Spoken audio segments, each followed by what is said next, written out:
არის კარგი ამბავი და ასევე ცუდი ამბავი.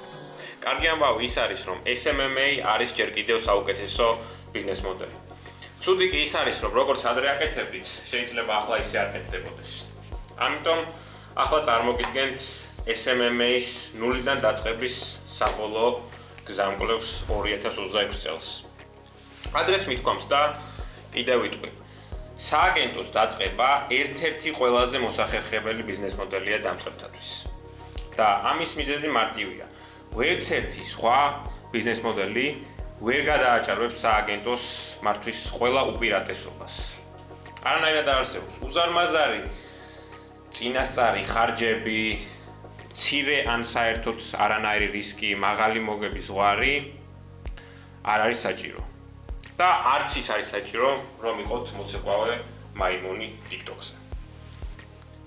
უზარმაზარი წინასწარი ხარჯის აცილება პირველ რიგში, მაღალი მოგების ზღვარი გაქვთ და არც გჭირდებათ, რომ იყოთ ეს მოცეკვავე მაიმუნი, რომელიც ვახსენეთ, კარგი.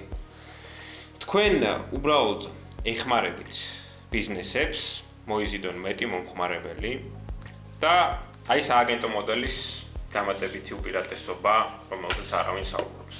სააგენტოს მოდელი არ არის ის, რომელსაც ყველაზე მეტად სწავლობ. განსაკუთრებით თუ ახლა იწყებ. საიდან ვიცი ეს? 2 წელი მართავდი სააგენტოს, კენგურუს, ასე დავიწყე ჩემი კარიერა. და ასევე დავეხმარე ათასობით ადამიანს იგივეს გაკეთებაში. ახლა ვთხოვთ ჩემს რედაქტორს, რომ ზოგიერთი მათგანი ეკრანზე გამოიტანოს. წლების განმავლობაში სააგენტოს სახელმძღვანელო იგივე იყო. იპოვეთ ადგილობრივი ბიზნესები, შესთავაზეთ მათ მარკეტინგული მომსახურება და აიღეთ ყოველთვიური ანაზღაურება. მაგრამ აი რაშია საქმე ბიზნესში. ბიზნესი გავს გემის მართვას. როდესაც ქარი იცვლება და ბაზარი იცვლება, თქვენ არ შეგიძლიათ უბრალოდ განაგრძოთ ერთი და იგივე მიმართულებით. სურვა იმედით, რომ მიაღწევთ დანიშნულების ადგილს. თქვენ უნდა შეცვალოთ იალქნები, თქვენ უნდა წაიკითხოთ დინება. ზოგჯერ შეიძლება დაგჭირდეთ სრულიად ახალი კურსის დაგეგმვაც კი. მე ახლა ხედავ უზარმაზარ ცვლილებას სააგენტო სივრცეში, რომელზეც არავინ საუბრობს.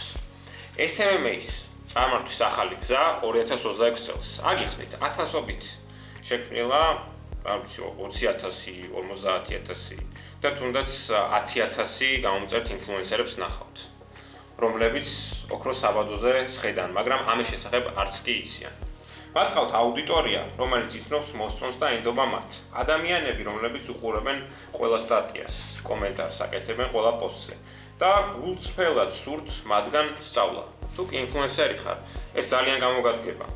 მაგრამ ეს იგივე ინფლუენსერები აქ-იქ რამდენიმე $100 შოულობენ ზოგიერთი ბრენდებთან გარიგებებიდან, საუკეთესო შემთხვევაში შესაძლოა შვილობილი საკომისიოებიდან. სინამდვილეში კი მათ შეეძლოთ გაცილებით მეტის გამომუშავება. თუ ეცოდინებოდეთ, როგორ შეეფუთათ და გაიყიდათ ის, რასაც უკვე აზიარებენ თავიანთ კონტენტში. და ეს უზარმაზარ შესაძლებლობას ქმნის სააგენტო სივრცეში, სადაც როგორც სააგენტოს მფლობელები შეგიძლიათ დაიხმაროთ ამ ინფლუენსერებს მეტი ფულის გამომუშავებაში. თქვენი სახის გამოჩენის ან ექსპერტის სტატუსის გარეშე. მათი ექსპერტიზის გამოყენებით კულისებში წერტილების დაკავშირებაზე ფოკუსირებით. მაგრამ რომ იცოდეთ, მე არ ვსაუბრობ ნებისმიერ შემქმნელებზე, ნებისმიერ ინფლუენსერებზე, არსებობს კონკრეტული ტიპის ინფლუენსერები, ვისთვისაც ეს განსაკუთრებით კარგად მუშაობს. და დღეს სწორედ ამას გაჩვენებთ. ჯერ ტრადიციული გზით გასწავლით, რადგან ვიცი, რომ ზოგიერთი თქვენგანი ცოტა უფრო ძველი სკოლის მიმდევარია. შემდეგ კი ახალ გზას გაჩვენებთ, სადაც კენგურუს shadow operators იყენებთ. სხვადასხვა ორივე მუშაობს. და ამ ვიდეოს ბოლოს გეცოდინებათ, რომელია თქვენთვის სწორი გზა. მაშინ ასე, დავიწყოთ. საუკეთესო ნიშა. შეიძლება გაგიჩნდეთ კითხვა, რატომ უნდა იყოს ნიშა პირველ რიგში უპირატესი? ამის ორი მიზეზი არსებობს. ერთი არის სპეციალიზაცია, ხოლო მეორე არის მასშტაბირება. დაფიქრით ასე. თქვათ ტვინის ოპერაცია გაგიკეთეთ. ვისენდობით უფრო მეტად? ტვინის ქირურგს თუ ზოგადი პრაქტიკისათვის? ამასთანავე ორივე ექიმიდან, რომელს შეუძლია მეტი თანხის აღება თავის მომსახურებისთვის. ორივე კითხვაზე პასუხი საკმაოდ აშკარა არა. სპეციალისტი როგორც წესი იმარჯვებს, რადგან თქვენ ენდობით მას სამუშაოს ძალიან მაღალ დონეზე შესრულებაში. მეორე პარამეტრი კი არის ამის მასშტაბირება, რომ როდესაც იწყებთ რაღაცა ძალიან მარტივი უნდა იყოს. თქვენ გსურთ პირველი $10,000 გამუშავება, რაც მხოლოდ რამდენიმე კლიენტისგან შეგიძლიათ. მაგრამ ეს არ ნიშნავს იმას, რომ მოკლევადიან პერსპექტივაზე უნდა იფიქროთ. მიზანია თქვენთვის სააგენტოს ისე პოზიციონირება, რომ ზრდის პარალელურად მეტი კლიენტის მიღება და სააგენტოს გაფართოება შეძლოთ, რათა მიაღწიოთ $10,000, $30,000, $50,000 და ასე შემდეგ. და როდესაც SMMA-ის ტრადიციული გზით იწყებთ ადგილობრივ ბიზნესებთან ნიშირება, დაგეხმარებათ ამაში, რადგან ამცირებს სირთულეს. როდესაც ერთი და იგივე ტიპის ბიზნესთან მუშაობთ, ისევ და ისევ ეს ყველაფერი უფრო ადვილი ხდება. იგივე რეკლამები, იგივე სკრიპტები და იგივე მიწოდების პროცესი, ისევ და ისევ.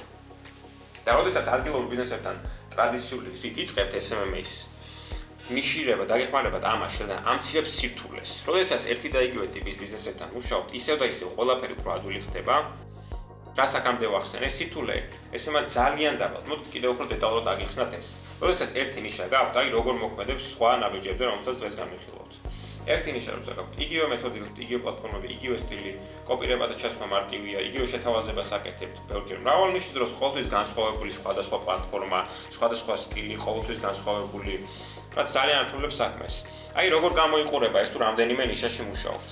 ყველაფერი განსხვავებული და თქვენთვის უფრო რთულია მართვა. თუ გსურთ რომ საქმეები ტრადიციული გზით გააკეთოთ, აქ არის კიდევ რამდენიმე ფაქტორი, რომელიც უნდა გაითვალისწინოთ. გაითვალისწინეთ ჩემოსავალი და მოგება, პროდუქტის ticket size, ზრდა და სტაბილურობა, ბაზრის ზომა და დახვეწილობის დონე. ეხლა მომეცით აგიხსნათ ეს ყველაფერი. დაიწყეთ შემოსავლითა და მოგებით. ზოგადად უმჯობესია მოძებნოთ ბიზნესები, რომლებიც თვეში მინიმუმ $10,000 გამომუშავებენ მოგებას. წინაპრების შემთხვევაში $2,000 გადახდა საკმაოდ ძვირი მოგეჩვენებათ. გაითვალისწინეთ თუ ხართ ინფლუენსერი, რომ ასე მიუდგეთ საკითხს. მეორე, პროდუქტის ბილეთის ზომა. სხვა სიტყვებით რომ ვთქვათ, რამდენად ძვირია ის, რასაც ისინი მომხმარებლებს ყიდიან. დაფიქრდით, ბევრად უფრო ადვილია დაეხმაროთ ზის ენერგიის კომპანიას, რომელიც თვითონ სამუშაოზე $10,000 გამომუშავებს ერთი დამატებითი გაყიდვის მიღებაში. ვიდრე დაეხმაროთ ტანსაცმლის მაღაზიას, რომელიც თვითონ მაისურზე $5 გამომუშავებს 1000 დამატებითი მაისურის გაყიდვაში. მესამე არის ზრდა და სტაბილურობა. გსურთ რომ თქვენს ნიშასთან გრძელვადიან პერსპექტივაში იმუშაოთ. ამიტომ გონიურულია თავი აარიდოთ მომაკვდავ ინდუსტრიებსა. აი ავიღოთ მაგალითად DVD გაქირავების კომპანიებთან გირჩევნეთ მუშაობა თუ საინფორმაციო ბიზნესებთან. DVD გაქირავების კომპანიები, საინფორმაციო ბიზნესები. კარგად ვიცით რომ DVD გაქირავების კომპანიები მოძველებული ხდებიან, ხოლო საინფორმაციო ბიზნესი უცებ სწრაფად იზრდება. მეოთხე არის ბაზრის ზომა. ეს უბრალოდ ბაზრის ზომასთანაა დაკავშირებული. არ დამეთანხმებით რომ გაცილებით ადვილია მეტი ფულის გამომუშავება, როდესაც უბრალოდ მეტი ბიზნესია, რომელთან შეგიძლიათ ითანამშრომლოთ. საბოლოო ჯამში ეს არის. თქვენს ნიშაში საკმარისი ბიზნესი უნდა იყოს. მაგალითად, სახლის რემონტი დიდი ნიშაა. ამ ნიშაში მილიონობით ბიზნესია, რომელთა მიზანშიც ამოღებად შეგიძლიათ. იტალიელი საქორწილო კაბების დიზაინერები არც ისე ბევრი, შესაძლოა მთელ ქვეყანაში 50 თუ გაგიმართლოთ. აი, რამხელა დიდი სხვაობაა სახლის რემონტსა და დიზაინერებს შორის. რომელი მათგანი თქვენი აზრით უფრო ადვილი იქნება თქვენთვის? და ბოლო ფაქტორი, დახვეწილობის დონეა. როგორც დამწყები, ზოგადი წესია, იცადეთ თავი აარიდოთ დახვეწილ ბაზარებს, სადაც ბიზნესის მფლობელები უკვე კარგად იცნობენ მომსახურებას. დამწყებთათვის ზოგადი წესია მოერიდოთ დახვეწილ ბაზრებს, რადგან თქვენ ჩაიყვავებით თავარი მოთამაშეების მიერ. მაგალითად, ნუეცდებით შესთავაზოთ ელექტრონული კომერციის ბიზნეს რეკლამების გაშვება, რადგან ისინი საერთოდ უკვე ავრცელებენ საკუთარ რეკლამებს. აირჩიეთ არასპეციფიკური ბიზნესები, სადაც ბიზნესის მფლობელებს წარმოდგენა არ აქვთ თუ როგორ განახორციელონ თქვენს მიერ შეთავაზებული მომსახურება. საქმე ისაა, აი მე და ჩემმა გუნდმა მაგალითად 1000-ობით ადამიანს დავეხმარეთ ფულის გამომუშავებაში, სააგენტო მოდელის გამოყენებით. და აღმოაჩინეთ, რომ ნიშის არჩევა არის ის, სადაც ადამიანების 90% იჭედება. ადამიანების უმეტესობას კვირებს, ზოგჯერ თვეებსაც კი ნიშების ზედმეტად ანალიზში ატარებს.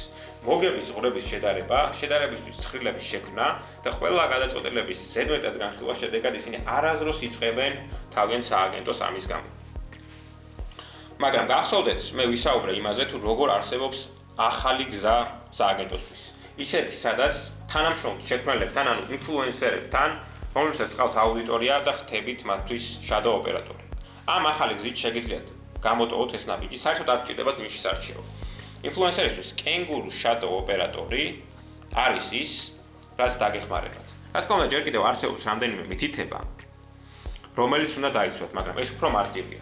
აი, მთავარი განსხვავება, ამ ახალი გზით თქვენ არ თანამშრომლობთ ადგილობრივ ბიზნესებთან და ეს მნიშვნელოვნად ამცირებს იმ ადამიანების დახვეწილობის დონეს, ვისთანაც იმუშაობთ და ეს თქვენთვის შესანიშნავი ამბავია. დაფიქრდით, ადგილობრივ ბიზნესის ფლოგურებს უმეტესობას უკვე ესმის ბიზნესის საფუძვლები. მათ კარგად ესმით ბიზნესის ყველა დეტალი. ისინი ოდნავ უფრო დახვეწილ მყიდველებს წარმოადგენენ, ვიდრე საშუალო შემქმნელები, მაიკროინფლუენსერები. მეორე მხრივ, შემქმნელების უმეტესობა საერთოდ არ არის ბიზნესზე ორიენტირებული. მათ კონტენტის შექმნა დაიწყეს, რადგან გატაცებული იყვნენ ფიტნესით, კულინარიით ან პროდუქტიულობით. მათ თავიანთი მიმდევრები შექმნეს ავთენტურობითა და გულისხმიერებით და არა ბიზნესის გაგებით. ისინი არ არიან დახვეწილები და ეს კიდევ უკეთესია თქვენთვის. მაგრამ როგორც თქვი, თქვენ არ ეძებთ ნებისმიერ ინფლუენსერს. აგიხსნით რას გულისხმობ ამით. ონლაინ სივრცეში არსებობს შემქმნელების სამი ძირითადი ტიპი. ნანო შემქმნელები, მიკრო შემქმნელები და მაკრო შემქმნელები, ანუ ნანო, მიკრო და მაკრო ინფლუენსერები. ნანო ინფლუენსერები, როგორც წესი, ძალიან პატარები არიან. მათ ყავთ დაახლოებით 1000-დან 10000-მდე გამომწერი, რაც ნიშნავს, რომ მათ აქვთ შეზღუდული მონეტიზაციის პოტენციალი. მაიკრო ინფლუენსერებს ყავთ 10000-დან კიდევ 100000-მდე გამომწერი. ესენი არიან შემქმნელები, რომლებიც არიან ჩართული, ყავთ ერთგული აუდიტორია, რომლებიც ჯერ არ გააცნობიერებს მონეტიზაცია. ან იქნებ ისინი უკვე ახდენენ თავიანთი აუდიტორიის მონეტიზაციას გარკვეულწილად, მაგრამ არა ისე კარგად, როგორც შეეძლოთ. ფიტნეს შემქმნელები 50000 გამომწერით, რომელიც ასწავლის კალიესთეტიკას, აზროვნების მწვრთნელი 30000 გამომწერით, რომელიც ეხმარება ადამიანებს გადალახონ შეზღუდული შეხედულებები, მამა 75000 გამომწერით, რომელიც გვიზიარებს თუ როგორ გაზარდოს თავიანთი შვილი, ყველას ერთი რამ აერთიანებს. აუდიტორია, რომელსაც ტრანსფორმაცია სურს, მაგრამ არ გააჩნია სისტემა, რომელიც ამას მასშტაბურად განახორციელებს. სწორედ ამ შემქმნელებზე გსურთ ფოკუსირება. ესენი არიან მაიკროინფლუენსერები, როგორც ვახსენეთ. და რადგან თითოეულ შემქმნელს უკვე აქვს საკუთარი ნიშა, თქვენ არ გჭირდებათ საკუთარი ნიშის მოპოვება, რადგან მათ უკვე შექმნეს აუდიტორია და რადგან მათ უკვე დაიმკვიდრეს თავი როგორც ექსპერტებმა, საერთოდ არ გჭირდებათ რომ თქვენ იყოთ ექსპერტი. თქვენ უბრალოდ ეხმარებით მათ აუდიტორიის მონეტიზაციაში. მარტივად რომ თქვა, ტრადიციული გზით თქვენ ეძებთ ნიშებს, ახალი გზით, თქვენ ეძებთ შემქმნელებს, რომლებიც შეესაბამება თქვენს კრიტერიუმებს, რაც ნიშნავს, რომ ნაკლები ცვლადია, რომელზეც უნდა ინერვიულოთ. შემდეგ არსებობენ მაკროინფლუენსერები, მაგრამ ესენი უბრალოდ ძალიან დიდები არიან. ესენი არიან ისეთები, რომელსაც 150000-ზე მეტი გამომწერი ყავთ და როგორც წესი, ყავთ აგენტები და მენეჯერები, რომლებიც უკვე ეხმარებიან ფულის გამომუშავებაში. შეხედეთ მაგალითად ლოგან პაულს, მას უზარმაზარი აუდიტორია ყავს და დარწმუნებულია, რომ ის ძალიან კარგად გწევს მონეტიზაციას უკვე თავის აუდიტორიას. მაკრო, მიკრო შემქმნელი ინფლუენსერი კი 30000 გამომწერით, მათ იგივე შესაძლებლობები არ აქვთ. მათი უმეტესობა ძალიან ცოტაა, საერთოდ არ შეუძლებს ფულს თავისი აუდიტორიისგან. შესაძლოა მცირე შვილობილი საკომისიოს გარდა. აი 30000, ხო მაგალითზე რა ავიღოთ, ლაურენ ბელდორო. ეს ნიშნავს, რომ ის ღიაა პარტნიორობისთვის, იმიტომ რომ მეილის აქვს მისდებული კოლობების ნაწილში. თუ მის ბიოგრაფიას დააკვირდებით, ასევე დაინახავთ, რომ მას აქვს ბმული კიდეც, რომ რამდენიმე შვილობილ პროდუქტთან. და რას გვეუბნება ეს? რომ ის ეძებს გზებს აუდიტორიის მონეტიზაციისთვის. მაგრამ ამ ეტაპზე, როგორც ჩანს, მას არ აქვს საკუთარი პროდუქტი, რაც ნიშნავს, რომ ის ძალიან ბევრ ფულს ტოვებს. თუ მარტივ მათემატიკას ჩავატარებთ, წარმოდგენით შევქმნით თუ რამდენად თუ ის $50 პროდუქტს მიყიდა თავის აუდიტორიის მხოლოდ 1%-ს, უკვე დამატებით $20000 გამომუშავებდა. და ეს ჩემი კონსერვატიულობა სწორედ ამიტომ არის ეს ასეთი უზარმაზარი შესაძლებლობა. და უამრავი ასეთი მაიკროინფლუენსერი ლორენის გავსი, ისინი იდეალურ ეტაპზე არიან, სადაც მათ აქვს ექსპერტიზა და სანდოობა თავიანთ ნიშაში, მაგრამ უბრალოდ არ იციან როგორ მოახდინონ აუდიტორიის სათანადოდ მონეტიზაცია. ისინი შემქმნელები არიან გარკვეული მიზეზის გამო. მათ მოწონთ კონტენტის გამოქვეყნების შემოქმედებითი მხარე და საუბარი ნებისმიერ თემაზე, რომელზეც საუბრობენ, მაგრამ არ სურთ საქმეების ბიზნეს მხარესთან გამკლავება. ბიზნეს სისტემები, მარკეტინგი და გაშვება. შეიძლება არ იცოდეთ ეს, მაგრამ ზოგიერთ უდიდეს შემქმნელს კულისებში ჭრილოვანი ოპერატორები ყავთ, რომლებიც ეხმარებიან. გსმენიათ მაგალითად ნელ ბოისის შესახებ, ის ბიჭები, რომელსაც ყავთ უზარმაზარი აუდიტორია კულტის მიმდევრებით. გსმენიათ მათი ბრენდის ბედნიერი ჰეპი დედის შესახებ, ორმა ზვამ რეალურად დაეხმარა მათ ამ ბრენდის შექმნაში, რომლებიც იყვნენ შაჰირის ტყუპები. შენ თუ ჭრილოვანი ოპერატორის მეთოდის ნახვის შემდეგ მიხვდი, რომ იდეალური შემქმნელი ხარ, მაშინ შეგვიძლია დაუპარტნიორდე მაიკროინფლუენსერს ან პირიქით. იმიტომ რომ საქმე ისაა, რომ ამ შემქმნელებმა არც გიციან საიდან დაიწყონ. და ეს არ არის ნაწილი, რომელსაც თქვენ გამოვკლავდებით. ახლა ვიცი რას ფიქრობთ, მაგრამ როგორ გავუმკლავდები ამას მათთვის თუ არ ვიცი, როგორ გავუმკლავდე მარკეტინგულ მხარესაც. მაგრამ არანერვიულობთ, რადგან არსებობს იმდენი სპეციალიზირებული ხელოვნური ინტელექტის ინსტრუმენტი, რომელთა გამოყენებაც შეგიძლიათ და რომელიც ამ ყველაფერს თქვენთვის გააკეთებთ. სიამბილეში მე და ჩემი გუნდი ბოლო რამდენიმე წლის განმავლობაში ასობით ხელოვნური ინტელექტის ინსტრუმენტს გამოწვევით, რათა გაგვირკვია, რომელი იყო საუკეთესო SMMA-ისთვის 2026 წელს. ეს ზოგიერთ მაგას ვახსენებ, მაგრამ თუ გსურთ, შემიძლია ვიდეო სწორედ ამაზე გადავიდო. ამიტომ თუ გსურთ ეს ვიდეო, დააკომენტარეთ ქვემოთ სპეციალიზებული ინსტრუმენტები. ახლა, როდესაც გესმით შემქმნელების სხვადასხვა ტიპი და რომელზე უნდა გაამახვილოთ ყურადღება, დროა გადავწყვიტოთ, როგორ დაეხმარებით მათ. ან პირიქით, შემქმნელებს თუ გესმით ინფლუენსერებს, თუ გჭირდებათ ეს პროდუქტი, მაშინ დააკომენტარეთ ეს სპეციალიზებული ინსტრუმენტები, რომ მოგიზადოთ სპეციალური ვიდეო ამის შესახებ.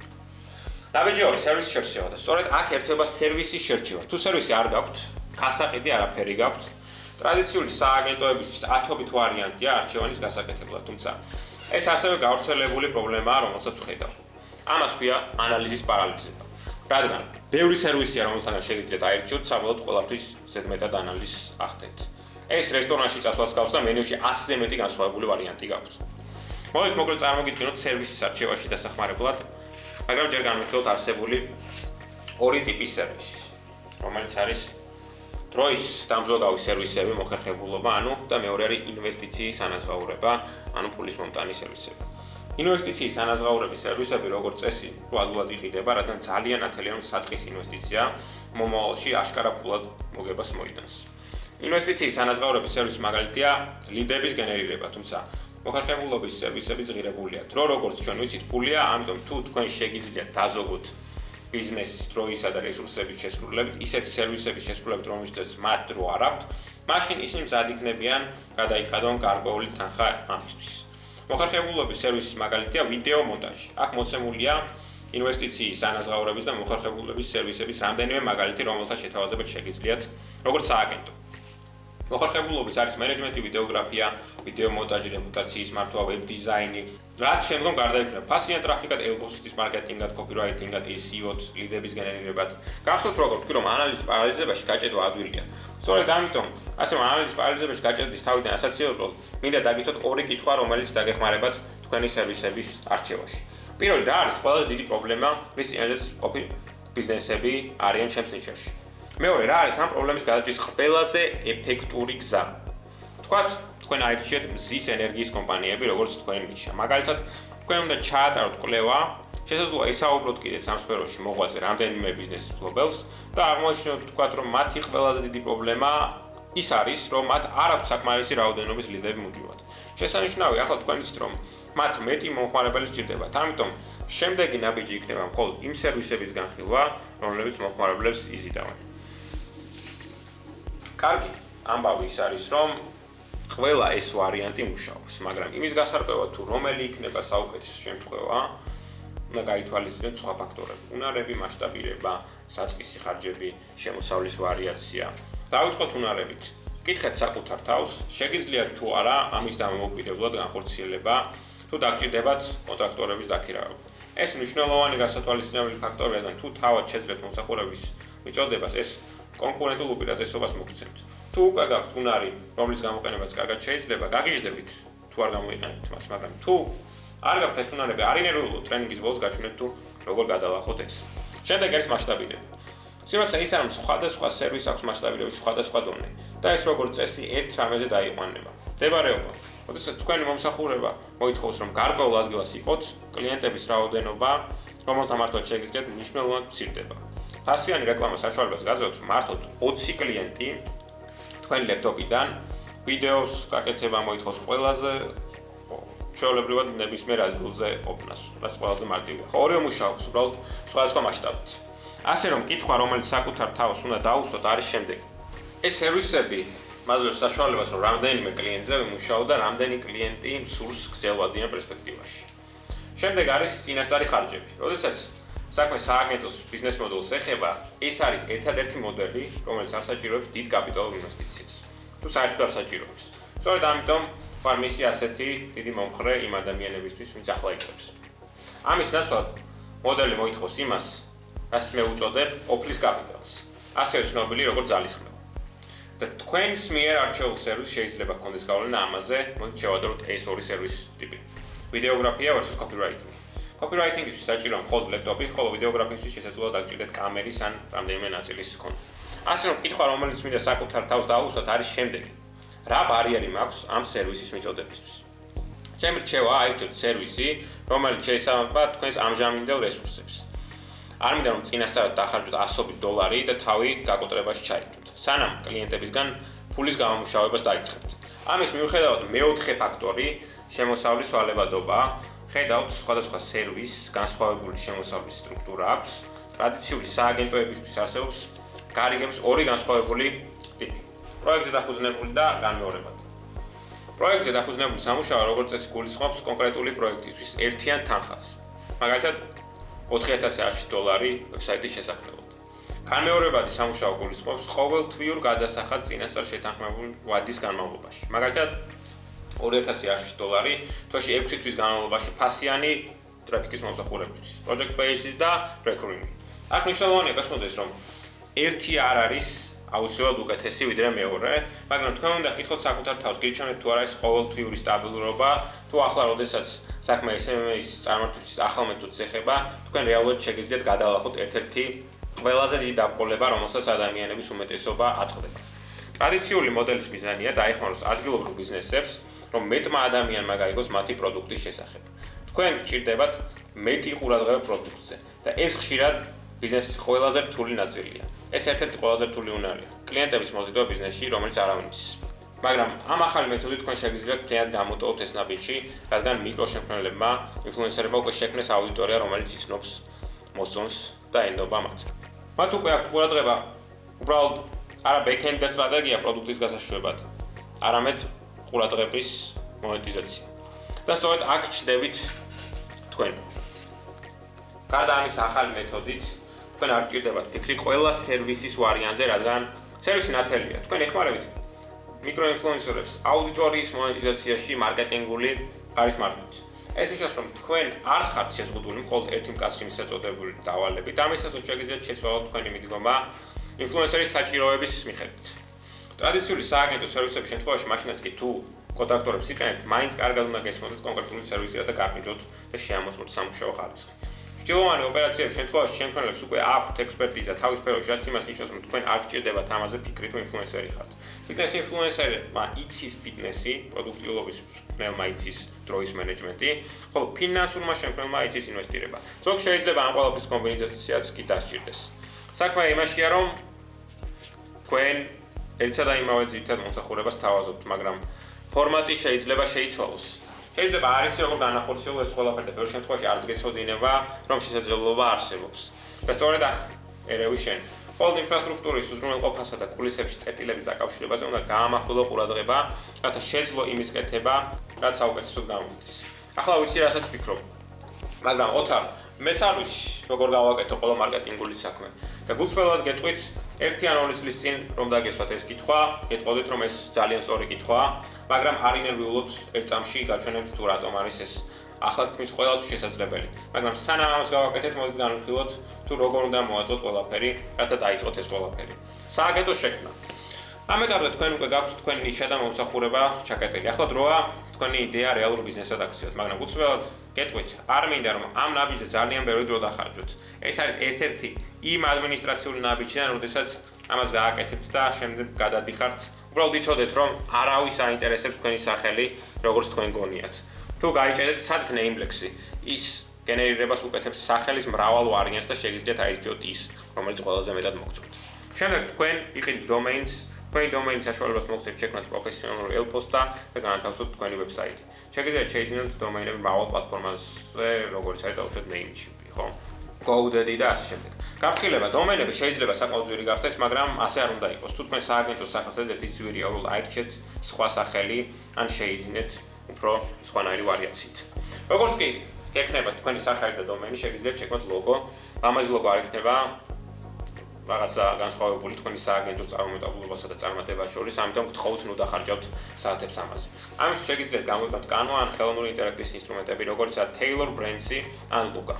თუმცა სანამ შეთავაზების შექმნას დაიწყებ, მნიშვნელოვანია გესმოდეთ ძლიერი შეთავაზების მიზანი, რომლის სტრუქტურაა ასეთი. პირველი დაპირება, მეორე მეთოდოლოგია, მესამე ფასების მოდელი, მეოთხე კონტრაქტის ხანგრძლივობა და მეხუთე უფასო ღირებულება. თქვენი შეთავაზების მიზანია თქვენი პოტენციური კლიენტებისთვის არსებული უსწრული შევსება ადგილობრივ ბიზნესებთან, თანამშრომლ მიკროინფლუენსერებთან იგივე პრინციპი მოქმედებს, რადგან ყველა პოტენციურ კლიენტს აქვს მიმდინარე და სასურველი მდგომარეობა. მიმდინარე მდგომარეობა არის ის, სადაც ისინი არიან, როდესაც მათ გადაუჭრელი პრობლემა აქვთ, ხოლო სასურველი მდგომარეობა არის ის, სადაც მათ სურთ რომ მივიდნენ. სხვა სიტყვებით რომ ვთქვათ, როდესაც მათი პრობლემა უკვე მოგვარებულია. ახლა ავიღოთ, რითი შეგიძლიათ პოტენციური კლიენტების მოძიების პროგრამული უზრუნველყოფა სიების შესაქმნელად.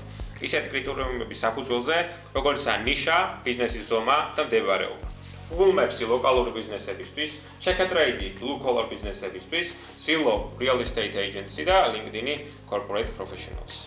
თუ ნამდვილად შეგიძლიათ დაიქირავთ ლიდების გენერატორი ისეთ პლატფორმაზე, როგორც Upwork ან Fiverr, რათა შექმნათ ეს სიები. მაგრამ არსებობს ინსტრუმენტები, როგორც არის Apollo, Leadswift და Leads Gorilla. გასულით თქვენ არ გჭირდებათ ჭრილოვანი ოპერაციების ნიშა, რადგან უკვე დავაზუსტეთ, რომ მხოლოდ მაიკროინფლუენსერებს ვეძებთ. და ამ შემთხვევაში თითქმის არც ერთი ეს აღარ იქნება თქვენთვის საჭირო. რადგან შეგიძლიათ იპოვოთ ინფორმაცია მაიკროინფლუენსერებზე StarEngage-ზე, ან პირდაპირ ჩადარდოთ ჰაშტაგები იმის და მიხედვით თუ რომელ ნიშაში ხართ. საშუალოდ რამდენი ნახვა აქვთ მათ Instagram Reels-ზე, რო გავიგოთ, შეხედეთ რამდენად ხშირად აქვეყნებენ პოსტებს, შეხედეთ რამდენი მოწონება და კომენტარია თავიანთ პოსტებზე, ეს ყველაფერი დაგეხმარებათ, შეაფასოთ რამდენად არის ჩართული მათი აუდიტორია. Social Blade არის ეს ინსტრუმენტი, რომელსაც შეგიძლიათ პირდაპირ ნახოთ. რაც უფრო მოწინავეა, მაგრამ თქვენ უნდა მოძებნოთ ჩართულობის მაჩვენებელი მინიმუმ 2.53%. როგორც კი იპოვეთ შემქმნელს, რომელიც აკვაყოფილებს თქვენს კრიტერიუმებს, დააწკაპუნეთ ღილაკზე შემოთავაზებული ანგარიშები და Instagram-ის ალგორითმები გაჩვენებთ მსგავს ანგარიშებს, მსგავსი რიცხვებითა და სტატისტიკით. გახსოვთ შეთავაზების უფასო ღირებულების კომპონენტი, რომელიც ადრე ვახსენე, და აი, სადაც შეგიძლიათ შექმნათ ის, რასაც მე შემქმნელის აუდიტს გვეძახი. ეს არის დოკუმენტი, რომელიც ასახავს ყველაფერს შემქმნელის შესახებ. ვინ არიან ისინი, რას წარმოადგენენ და ვინ არის მათი აუდიტორია, რა არის მათი პრობლემები და ასე შემდეგ. თქვენ შეგიძლიათ გადაიღოთ მოკლე 2 წუთიანი Zoom ვიდეო, რომელიც აუდიტს ასწავლის მათ. რაც მე ვნახე, ეს ძალიან კარგად მუშაობს, რადგან თქვენ ღირებულებით, შემთხვევითობითა და გახსოვდეთ, რაც ადრე ვთქვი, SD-ს დადებით პასუხების შანსებს. გახსოვდეთ, რომ საზოგადოებასთან ურთიერთობის მიზანია დაუკავშირდეთ მათ, რათა ნახონ, შეგიძლიათ თუ არა მათი დახმარება. ეს მუშაობს როგორც თუ ინფლუენსერი ხართ და ბიზნესს ეძებთ, ან პირიქით თუ ბიზნესი ხართ და ინფლუენსერს ეძებთ. აქ არის ასევე კიდევ რამდენიმე ფაქტორი, რაც უნდა გაითვალისწინოთ ინფლუენსერის შესახებ და თვითონ ინფლუენსერმაც ამ შემთხვევაში. პროფილის მაჩვენებლები 20,000-დან 50,000-მდე გამომწერი, საუკეთესო წერტილია 30,000-დან 40,000-მდე. აზარტული თამაშების ან საეჭვო პროდუქტების მუდმივი რეკლამირება არ ხდება, ისეთი არ გჭირდება აქტიური გამოქვეყნების გრაფიკი თანმიმდევრული კონტენტით. ჩართულობის მაჩვენებლები. მინიმუმ 3%-იანი ჩართულობის მაჩვენებელი, ეს იმაზე მიუთითებს, რომ მათი აუდიტორია ურთიერთქმედებს მათ კონტენტთან და არა მხოლოდ პასიურად გადაუხვევს მათ და ასკროლავს. ბოლო ვიდეო რგოლების 10,000-ზე მეტი ნახვა. ვიდეო რგოლების ნახვები მიმდევრების რაოდენობასთან ახლოს ან მეტი. აქტიური სტორის ნახვები, რომლებიც შეესაბამება მათი გაუმწერების რაოდენობას. ასევე შეხედეთ მათი პოსტების თანმიმდევრულობას, თქვენ გჭირდებათ ინფლუენსერები, რომლებიც რეგულარულად აქვეყნებენ პოსტებს. რადგან ეს აჩვენებს, რომ ისინი აქტიურად ინარჩუნებენ კავშირს თავიანთ აუდიტორიასთან. Social Blade-ზე ასევე შეგიძლიათ ნახოთ, რამდენი გაუმწერს ყავს და რამდენს კარგავენ ან იძენენ ისინი ბოლო რამდენიმე დღის ან კვირის განმავლობაში. რაც კარგ წარმოდგენას შეგიქმნით, იზრდება თუ არა მათი აუდიტორია. აქ არის რამდენიმე წითელი და მწვანე დროშა, რომელსაც ყურადღება უნდა მიაქციოთ. ანუ red flag-ები არის, რომ შეძენილი გაუმწერები, საეჭვო გაუმწერების ნიმუშებისთვის შეამოწმეთ Social Blade-ი ბოლო 30 დღის განმავლობაში გაუმწერების რაოდენობის შემცირება, დაბალი ჩართულობა გაუმწერების მაღალი რაოდენობის მიუხედავად, აზარტული თამაშების ან სწრაფი გამიდრების სქემების მუდმივი პოპულარიზაცია. რაც შეეხება green flag-ებს არის, რომ აქვეყნებს უამრავ ისტორიას და აზიარებს ყოველდღიურ ცხოვრებას, ჩართულია აუდიტორია, რომელიც კომენტარს აკეთებს და ურთიერთქმედებს. თქვენი პროდუქტისადმი მორგებული აუდიტორია 17+ წლის აუდიტორია პრიორიტეტის უფროსი ასაკის დემოგრაფიულ ჯგუფებს ანიჭებს.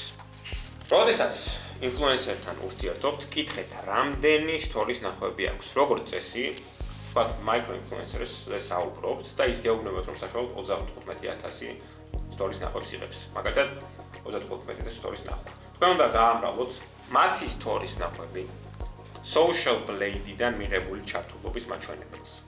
თუ მათ 23%-იანი ჩართულობის მაჩვენებელი აქვთ, ეს არის 35,000 განმავლობელი 0.23-ზე, რაც არის 850. ეს წარმოადგენს იმ ადამიანების რაოდენობას, რომლებსაც პოტენციურად შეუძლიათ მათ სტორიზე ურთიერთქმედება და თქვენს ბმულზე დაწყაპუნება. ახლა გაამრავლეთ ეს რიცხვები თქვენს მოსალოდნელ კონვერტაციის მაჩვენებელზე. ყოველთვის იყავით კონსერვატიული. თქვათ, ამ მაგალითებში 4%. ასე რომ 850 გამრავლებული 0.04-ზე არის 322 პოტენციური გაყიდვა. თუ თქვენი პროდუქტის ფასი $85-ია, ეს არის 322 გამრავლებული $85-ზე, რაც არის $27,370 პოტენციური შემოსავალი. მათ ასე უნდა გითხოთ ესეთი შეკითხვები. რამდენი აქტიური story view აქვს? Average age of the audience, საშუალო ასაკი, top audience location, სად არის მათი აუდიტორიის ლოკაცია, gender breakdown, story views-ი 7 დღის განმავლობაში და link clicks, ანუ რამდენმა დააჭირა links არსებულ story-ზე 30 დღის განმავლობაში. ისტორია მაგალითად რომ დავიწყოთ, როგორ უნდა გავაკეთოთ story sequence-ი. რომ სწორად მაქსიმალური ნახვები გქონდეს და მაქსიმალური კლიკები call to actions.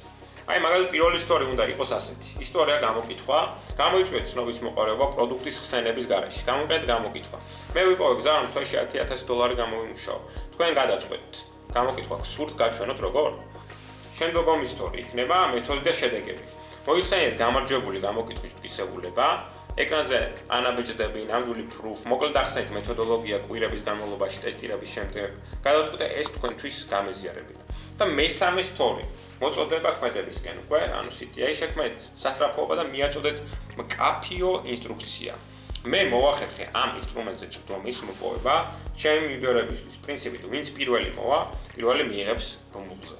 შეამჩნიეთ, რომ პირველი story საერთოდ არ არის გაყიდვების მატარებელი. ამისათვის მიზანია ცნობის მოყარეობის გაღვივება.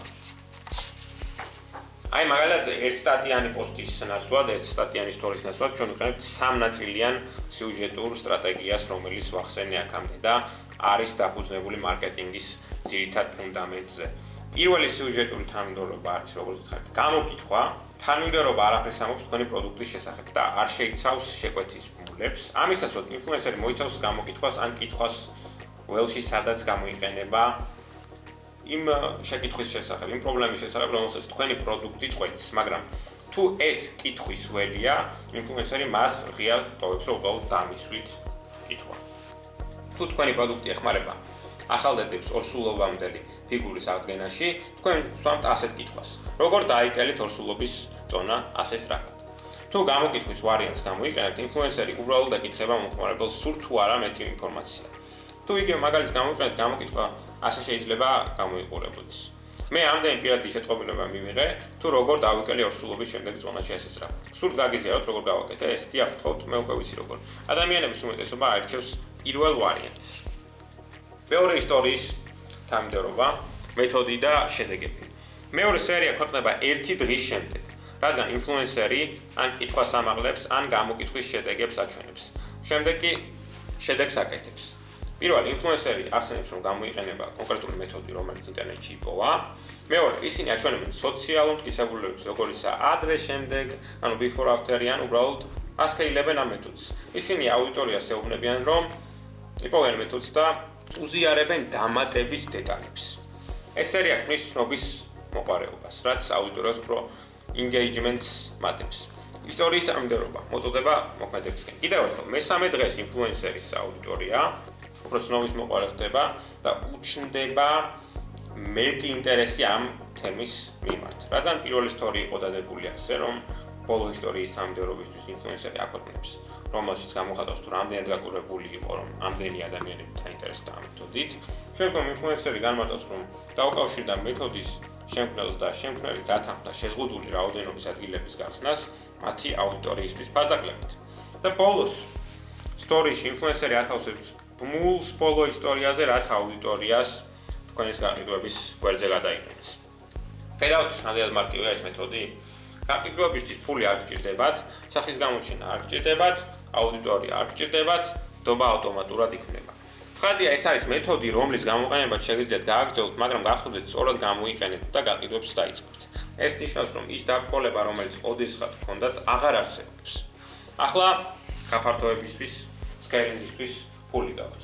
სწორედ ამიტომ, როგორც შილოვან ოპერატორს, კომუნიკაციის ეტაპი კიდევ უფრო გამარტივდება, რადგან არ გჭირდებათ ფიქრი კომუნიკაციის სხვადასხვა მეთოდზე. შეგიძლიათ გამოტოვოთ ყველა ტესტირება და შეგიძლიათ უბრალოდ ფოკუსირება მოახდინოთ Instagram-ის PR შეტყობინებაზე. აი რა არის მაიკროინფლუენსერის კომუნიკაციის საკითხი, როგორც shadow ოპერატორის შემთხვევაში. პირველ რიგში იგივე წესი გვამოქმედებს. თქვენ არ ყიდით მომსახურებას, თქვენ ყიდით შეხვედრას. თავარი მიზანია მათი ზარზე მოყვანა, ისევე როგორც ტრადიციული მეთოდით.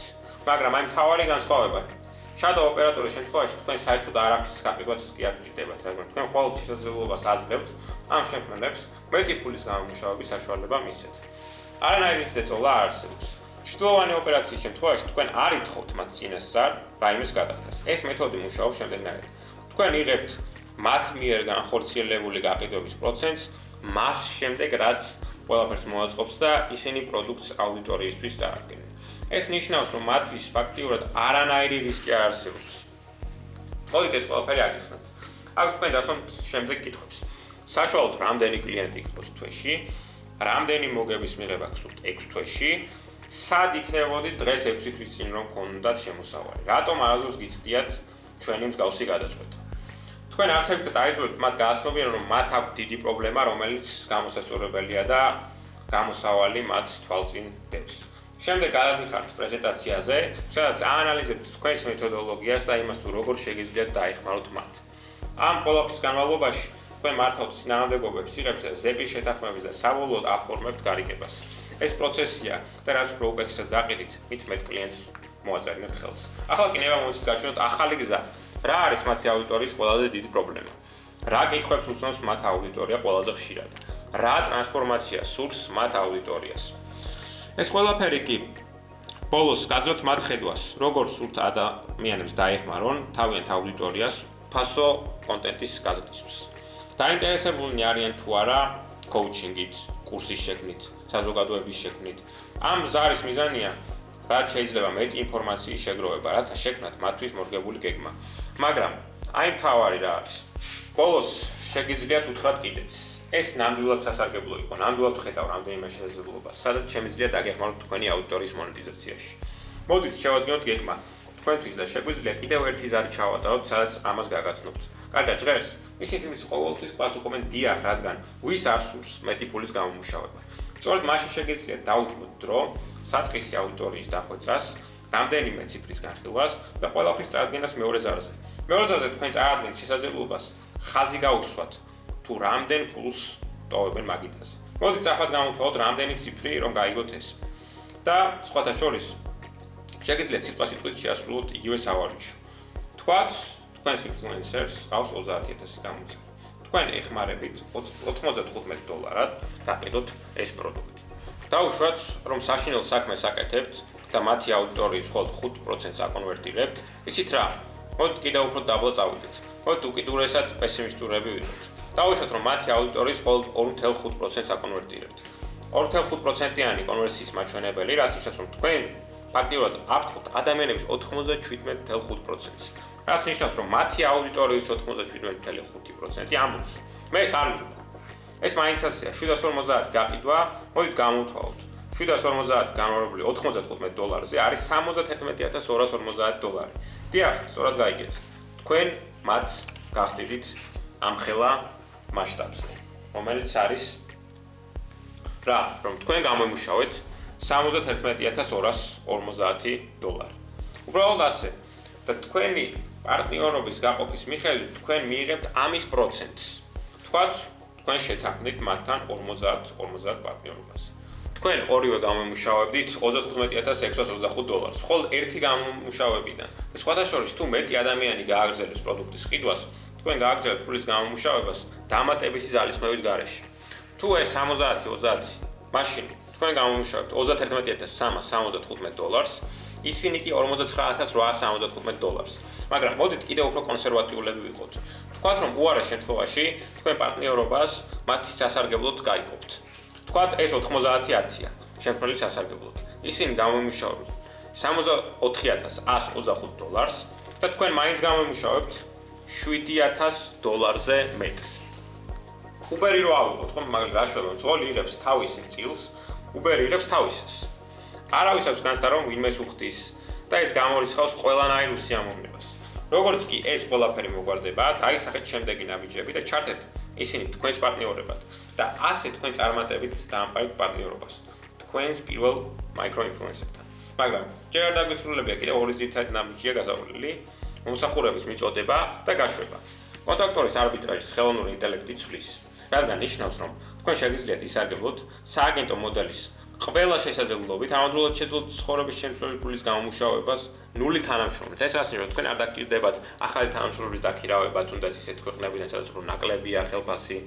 ამ ყველაფერს პირდაპირ ხელოვნური ინტელექტი ცვლის. მათ შორის კენგურუ AI. ამჟამად არსებული სპეციალიზებული ხელოვნური ინტელექტის ინსტრუმენტს შეუძლია მთელი პროცესის მართვა თქვენთვის. მათ შეუძლიათ იზრუნონ მარკეტინგულ აქტივებზე, რომელთა შექმნას დაგჭირდებათ მაიკროინფლუენსერებისთვის, გაყიდვების ტექსტი, გვერდები, კურსის მონახაზები, სწორედ ყველაფერი. და ამის უკეთესად გასაკეთებლად, ვიდრე ოდესმე კონტრაქტორების უმეტესობას დაჭირდებოდა ისეთი ინსტრუმენტები, როგორიცაა ჩვენი კენგურუ AI, მსოფლიოს საუკეთესო მარკეტერებისა და კოპირაითერების მიერ დაფიქრდით. გარდა ამისა, ხელოვნური ინტელექტი არ ითხოვს ხელფასის მომატებას, ის არ იღლება, ის არ იღებს რაღაცა დღეებს, და ცუდად ვერ გახდება. ის არ აწვდის სამუშაოს დაგვიანებით, რადგან ინტერნეტი გაითიშა, რასაც კონტრაქტორს კვირაში სჭირდება ამის გაკეთება. ხელოვნური ინტელექტი წუთებში გააკეთებს მას. ეს ყველაფერი კი ყურადღებას იპყრობს. ისტორია კავშირს ამყარებს და მოქმედებისკენ უწოდებს მომხმარებელს. პირველ დღეს შეიძლება იყოს ბოლო დროს, რაც მაწუხებს, ხო დავიწყოთ ესეთ ისტორიით. შემდეგ თქვენ გვიზიარებთ ისტორიას იმ პრობლემის შესახებ, რომლის წინაშეც მათი აუდიტორია დგას. შემდეგ თქვენ გკითხავთ, შეგიძლიათ თუ არა ამის გაკეთება. მე-7 დღეს შეიძლება იყოს ამ ყველაფრის თქვენთან გაზიარებას 1 კვირის შემდეგ. შემდეგ თქვენ ამხელთ იმას, რასაც ქმნით. შემდეგ თქვენ ამბობთ, კარები ხვალ დილის 10 საათზე იღება. ანუ მოხმარების მიღება. მე-14 დღეს შეიძლება იყოს ასე. ბოლო შანსი, კალთა 2 საათში იხურება. შემდეგ თქვენ გვიზიარებთ საბოლოო ჩვენებებს. შემდეგ თქვენ ამბობთ, მული ბიოში სანამ არ გაქრება. ახლა ვიცი რასაც ფიქრობთ. ამ ახალი გზით შემქმნელს შეუძლია გააკეთოს მეტი ის რაც უყვარს ანაზღაურების მიღების პარალელურად. კენგურუ AI. ვიყურებთ ჩორიდან და გულშემატკივრად.